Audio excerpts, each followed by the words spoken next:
तो hey guys, welcome back एक और नए एक्सप्लेनेशन में। और हाँ, आज हम एक्सप्लेन करने वाले हैं my friends little sister has it in for me season 1 episode 1। अब देखो, इस एनिमे की स्टोरी बिल्कुल ही अमेजिंग होने वाली है। मेरा मतलब है, इसका पहला एपिसोड ही फैंटास्टिक था। तो चलिए, बिना किसी देरी के इस एपिसोड की एक्सप्लेनेशन शुरू करते हैं। और हाँ, वीडियो को थोड़ा प्यार देना मत भूलना। तो एपिसोड के स्टार्ट में हमें इंट्रोड्यूस कराया जाता है हमारे मेन कैरेक्टर अकीतेरू से। और हम उसे बस अकी बुलाएंगे। वो कहता है कि अपने क्रश के साथ थोड़ा मीन होना काफी नॉर्मल है। इसके बारे में एक थियोरी भी है। लेकिन जानते हो क्या, मुझे ऐसा नहीं लगता। मतलब मेरे लिए तो सिंपल सी बात है। अगर आप किसी से प्यार करते हो तो आप उनके साथ बुरा बिहेव क्यों करोगे। और हाँ, अगर आप बुरा बिहेव करते हो तो इसका मतलब है कि आप उनसे सच में प्यार ही नहीं करते। और पता नहीं ये बंदा प्यार के बारे में और क्या क्या ज्ञान दे रहा है। ऐसा करते हुए वो अपने कमरे के सामने पहुंचता है और नोटिस करता है कि उसका दरवाजा खुला हुआ है। इसके बाद वो धीरे से अपने दरवाजे के पास पहुंच जाता है। जैसे ही वो वहां पहुंचता है, उसे दिखता है कि उसके कमरे के अंदर से तेज आवाज आ रही है। म्यूजिक और सब कुछ ब्लास्ट हो रहा है। तभी ये लड़का थोड़ा गुस्सा हो जाता है और गुस्से में दरवाजा खोलता है। जैसे ही वो अंदर जाता है, वो देखता है एक लड़की वहां बैठी है और कहता है, तुम बहुत ज्यादा शोर कर रही हो, इसे अभी बंद करो। और वो जाकर सीधा सिस्टम बंद कर देता है। लड़की खड़ी होती है और कहती है, सेम्पाई, आप कब आए? और जानते हो, किसी के कमरे में आने से पहले नॉक करना चाहिए। तो लड़का जवाब देता है, हे इडियट, ये मेरा कमरा है। मैं अपने ही कमरे में आने के लिए नॉक क्यों करूंगा?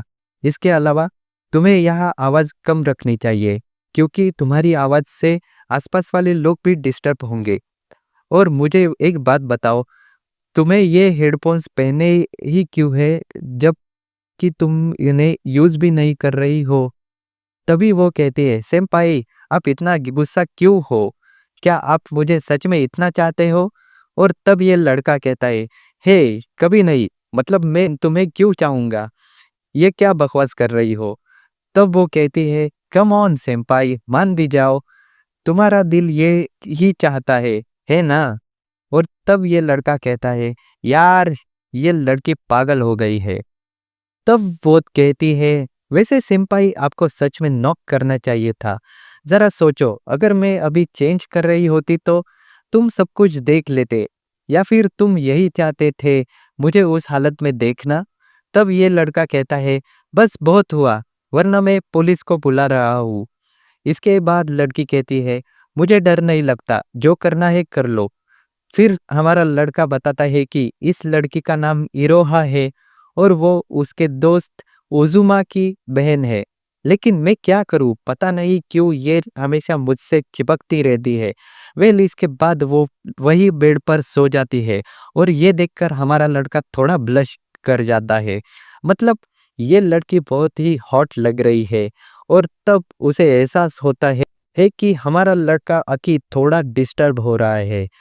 तभी वो एक चाबी निकलती है। और यार, वो उसे बहुत ही स्ट्रेंज जगह से निकलती है। वेल, हमारा लड़का कहता है, मैंने तुम्हें वो चाबी उसके लिए नहीं दी थी। तब इरोहा कहती है, ओ बस भी करो, मुझे पता है तुम यहाँ क्या चाहते हो। तुम मुझे बुरी तरह से चाहते हो और तुम बस बहाने बना रहे हो। तब आकी कहता है, अभी यहाँ से निकलो, मेरा ऐसा कोई इरादा नहीं है। फिर वो किसी तरह का एयर फ्रेशनर स्प्रे करता है और कहता है, मुझे यहाँ तुम्हारी 1% भी सेंट नहीं चाहिए।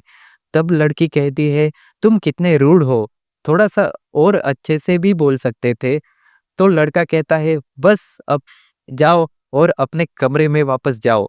और तब ये लड़की कहती है, मैं तुम्हारे दोस्त की बहन हूँ, तो एक तरह से मैं तुम्हारी भी बहन हुई आखिर। तो वो कहता है, नहीं, मैं ऐसा नहीं मानता। तुम मेरी बहन नहीं हो, क्योंकि मेरे हिसाब से तुम मेरे लिए अजनबी हो। तब वो कहती है, वेल, हो सकता है कि अगर तुम मेरे भाई से शादी कर लो तो मैं तुम्हारी पूरी बहन बन जाऊंगी। तब ये लड़का कहता है, डूड, बस यहाँ से निकलो और अजीब बातें मत करो। फिर वो उसे चिढ़ाती है तो हमारा लड़का कहता है यार ये लड़की भी ना। तभी हम देखते ही कि अकी को उसके फोन पर कॉल आता है और जैसे ही अकी उसे उठाने वाला होता है, ये लड़की ठीक उसके पीछे खड़ी हो जाती है और अकी कहता है देखो, या तो तुम कमरे से बाहर जाओ या थोड़ी देर के लिए शांत रहो, क्योंकि ये कॉल बहुत ही इम्पोर्टेंट है। और हाँ, इरोहा कहती है ठीक है, मैं यही रहूंगी, मैं बिल्कुल आवाज नहीं करूंगी, तुम आराम से बात कर सकते हो। इसके बाद हमारा लड़का कॉल उठाता है और जैसे ही वो कॉल उठाता है, दूसरी तरफ से आदमी कहता है ओ अकी, काफी टाइम हो गया हमने बात किए हुए, बताओ कैसे हो। तब ये लड़का कहता है प्रेसिडेंट सुकिनो मोरी। तब वो आदमी कहता है चलो अब ऐसे बिहेव मत करो जैसे तुम मुझे नहीं जानते, मतलब तुम मुझे अंकल बुला सकते हो, जानते हो ना। तब लड़का कहता है हाँ हाँ ठीक है, समझ गया। और फिर वो बात करना शुरू कर देते हैं। बेसिकली अकी और वो किसी जॉब से जुड़ी हुई बातें कर रहे हैं और इसी सब के बीच हमारा लड़का पूछता है तो आप ये नहीं करना चाहते, जिसके जवाब में उसका अंकल कहता है मैंने ये नहीं कहा कि मैं नहीं करूँगा। तब हमारा लड़का पूछता है तो आप सच में उतना कर सकते हैं। तब वो कहता है हाँ, मतलब मैं अपने भतीजे के लिए कम से कम इतना तो कर ही सकता हूँ। फिर वो आदमी कहता है लेकिन मेरी कुछ टर्म्स एंड कंडीशंस है, क्या तुम उन्हें मानोगे। हमारा लड़का पूछता है टर्म्स एंड कंडीशंस, वो क्या है। और फिर वो पूछता है तुम्हारी कोई गर्लफ्रेंड या वैसा कुछ है।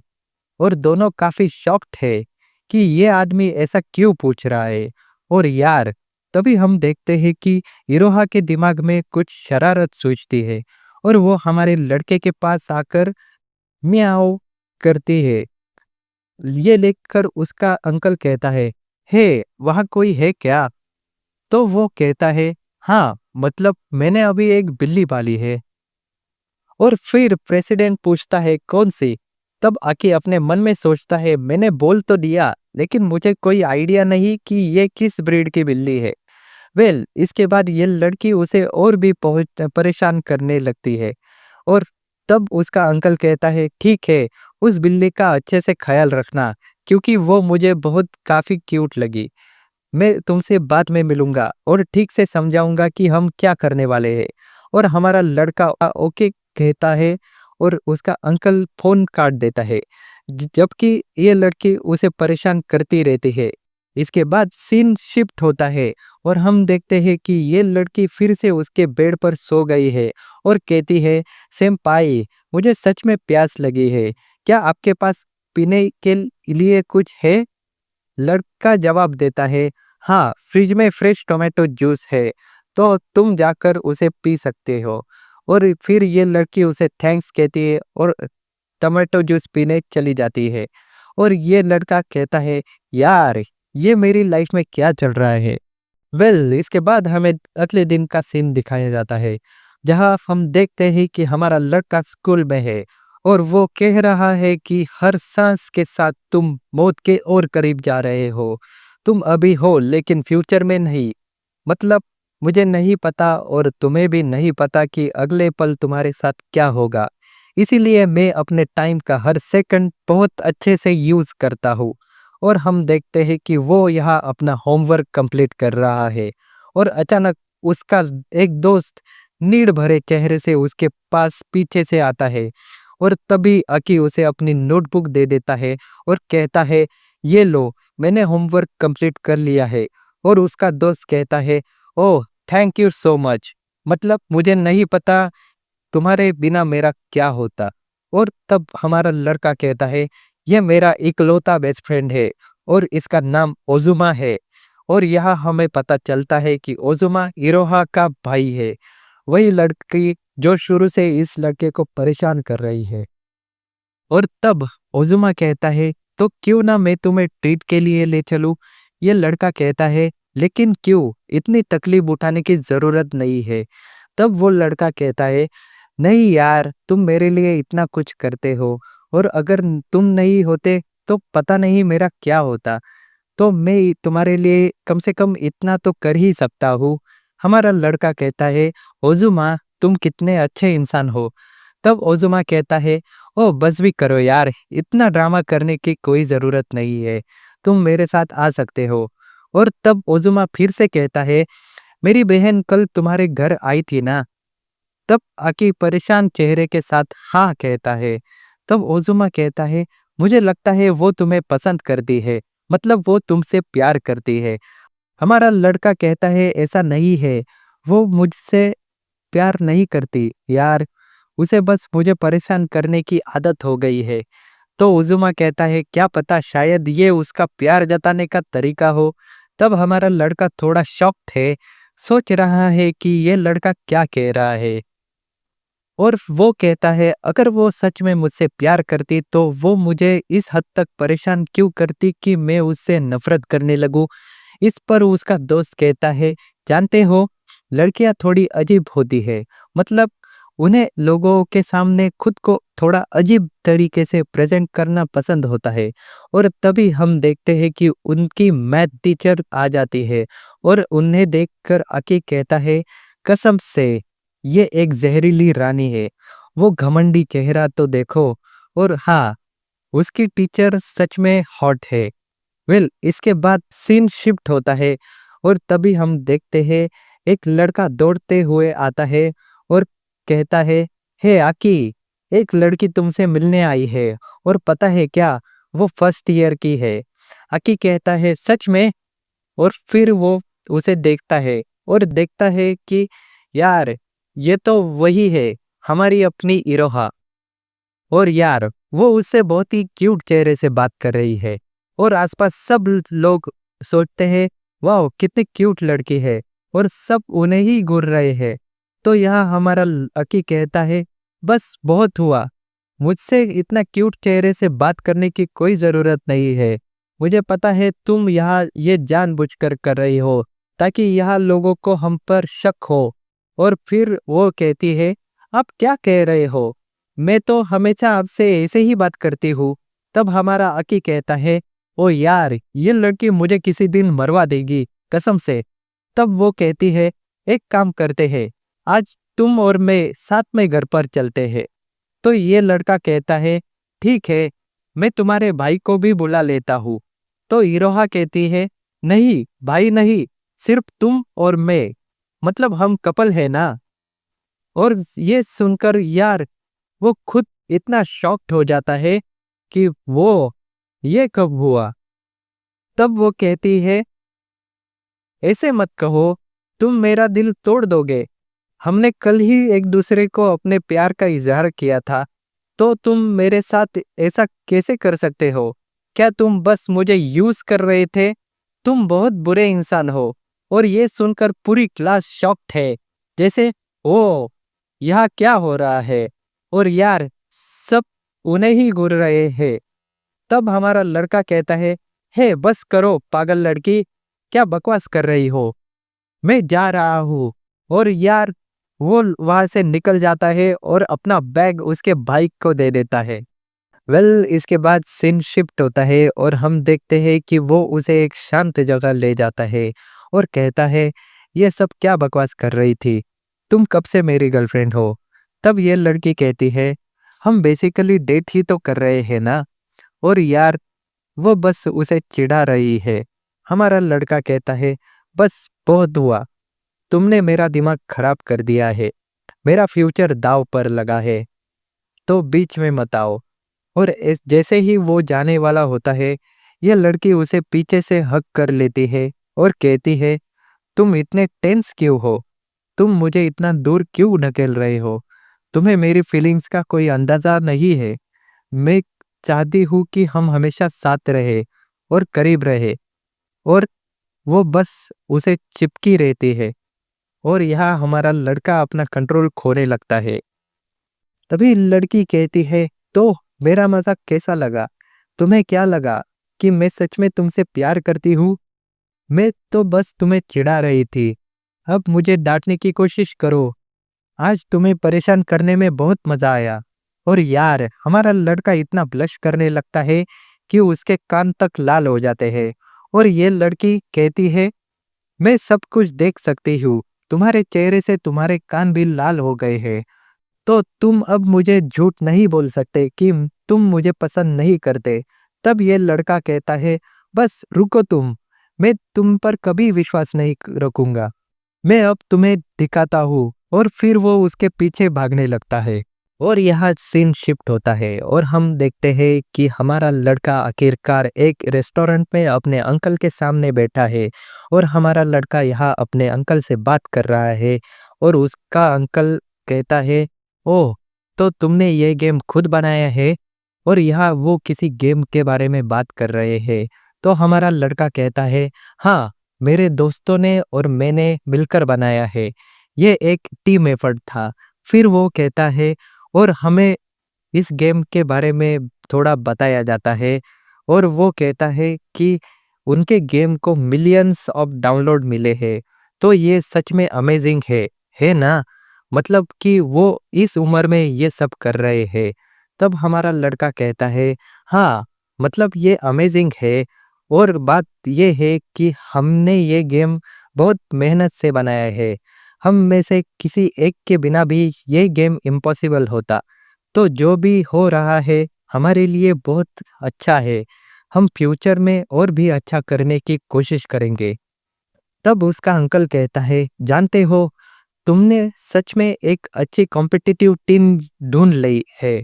पता नहीं अगर मैं हाई स्कूल में होता तो ऐसा कर पाता या नहीं। तब आकी उसे कल वाली फोन कॉल के टर्न्स के बारे में पूछता है। और तब उसका अंकल कहता है, ठीक है, जानते हो, मैं तुमसे एक और इंसान को मिलाने लाया हूँ। लेकिन हाँ, उससे पहले हम आपस में बात कर लेते हैं। तब हमारा लड़का कहता है, ठीक है। और अचानक वो कहता है, वेल, आगे बात करने से पहले हम कुछ ऑर्डर क्यों नहीं कर लेते? और अचानक वो यहाँ एक वेट्रेस को बुलाता है और उसे ऑर्डर देते वक्त कहता है, जानती हो, तुम्हारे हाथ बहुत सुंदर है। क्या तुम आज मेरे साथ डेट पर चलना चाहोगी? मतलब मैं आज रात फ्री हूँ, तो हम साथ में बहुत मस्ती कर सकते हैं। तब हमारा आकी कहता है, कितना क्रीप अंकल है, मतलब इतना बूढ़ा है और अभी भी लड़कियों पर लाइन मार रहा है। और तब उसका अंकल उसे कहता है, तुम चिंता मत करो, मतलब लोगों को पता नहीं चलेगा कि तुम उन्हें पसंद करते हो जब तक कि तुम उन्हें बताओगे नहीं। तो इसमें मेरी गलती नहीं है। और फिर से सेंटर के पीछे जहाँ वेट्रेस है वह देखकर वो कहता है, वो अब शर्मा रही है, लेकिन हाँ, तुम देखना, एक और कोशिश में वो मेरा प्रपोजल जरूर एक्सेप्ट करेगी। वेल, इसके बाद वो कहता है, वैसे भूल जाओ। और हमारा लड़का कहता है, पहले मुझे रेस्ट रूम जाना है और वापस आने के बाद मैं आपकी बात सुनूंगा। तो उसका अंकल कहता है, ठीक है, लेकिन जल्दी वापस आना। और हाँ, हमारा लड़का ये सब सोचते हुए जा रहा है, यार, मेरा अंकल कितना बड़ा क्रीप है। मतलब इस उम्र में भी वो लड़कियों पर लाइन मारने में बिजी है। और ये सब सोचते हुए हमारा लड़का गलती से लड़कियों के वॉशरूम में घुस जाता है। और तभी वो अपने सामने एक लड़की को देखता है जो बस अपने कपड़े पहन रही है। और वो इतनी जोर से चिल्लाती है और एक जोर का मुक्का इसे मारती है, जिसके बाद हमारा लड़का बुरी तरह से जख्मी हो जाता है। यहाँ सीन शिफ्ट होता है और हम देखते हैं कि ये लड़की उसके अंकल के पास बैठी है और ये लड़का उसके अंकल के सामने है।